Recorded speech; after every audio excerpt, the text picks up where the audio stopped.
What's up, guys? Matt with Remedy Pain and Performance. This week we're going over a shoulder drill that you can do sitting at your desk if you sit a lot. It's also a great one for anyone who plays a striking sport or a throwing sport. So baseball, softball, tennis, volleyball, those type of athletes. So whether you're a 16-year-old athlete or a 56-year-old athlete, this should be helpful for you. So I call it a camshaft. Basically, we're just moving the shoulder joint in a couple different directions to mobilize it and strengthen the areas around it.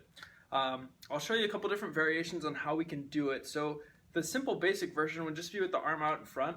So this is a little easier for you guys to see. So I'm going to start by moving it in 4 different directions. So I'm going to pull it up, back, down, and forward. So those 4 directions to start. And I can always reverse and go the other way as well.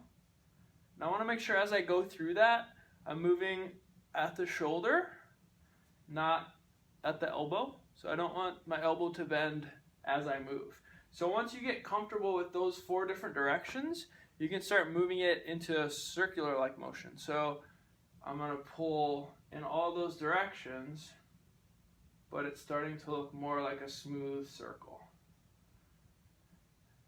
The 2 positions that probably are going to be most difficult for most people are going to be back, so scapular, which is your shoulder blade, retraction, which basically means you pulling it back, and then down, which is scapular depression, so pulling the shoulder blade down.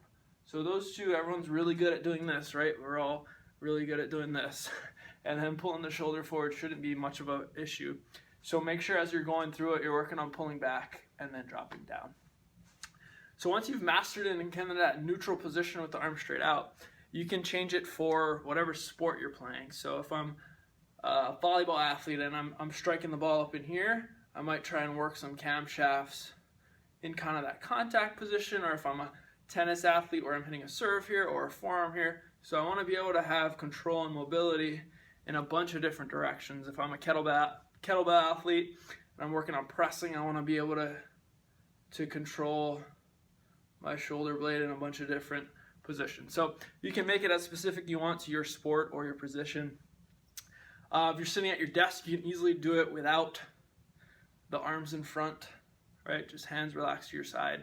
So it feels great. It'll help with should help with your posture a little bit and should help keeping the shoulders loose. That's all for this week. We'll catch you next time. Thanks.